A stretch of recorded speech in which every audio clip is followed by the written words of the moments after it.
நீதியை நம்ம நிலைநாட்டணும். இப்போ இங்கே 33,000 உயிர் போகும்போது சவுதியில் வந்து மியூசிக் கான்செர்ட் வந்து நடந்துட்டு இருக்கு. இப்போ உலகத்துக்கு என்ன மெசேஜ் போகும்? அல்ல என்னன்னு சொல்லியிருப்பான்னு நினைப்பாங்க.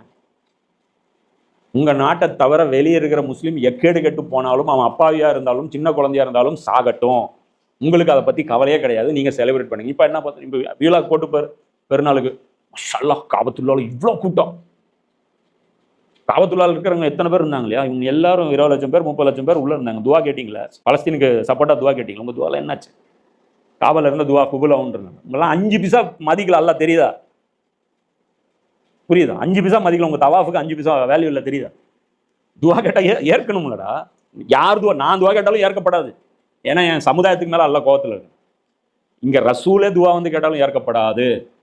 அது ரசூலாவும் சொல்லிட்டு போயிட்டாங்க. ஒரு காலம் வரும், நீங்க துவா செய்வீங்க, உங்க துவாவை எல்லாம் ஏறிட்டு கூட பார்க்க மாட்டோம். அது இந்த காலம் தான். கண்ணு முன்னாடி பார்க்குறோம். ஸ்டார்டிங்கான ஃபர்ஸ்ட் 1000 பேர் செத்தாங்க, எல்லாரும் துவா செஞ்சோம். அடுத்த நாள் 2000 பேர் துவா செஞ்சோம், 3000.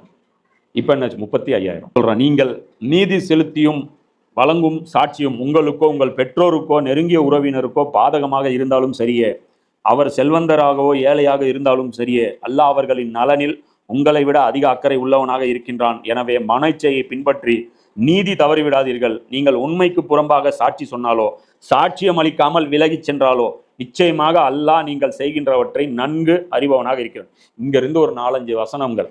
இது உம்மத்துக்கு வந்து நம்ம வந்து மிகப்பெரிய படிப்பினை தரக்கூடிய விஷயங்கள். இதை வந்து ரொம்ப பிரீஃபா நாளைக்கு பார்ப்போம்.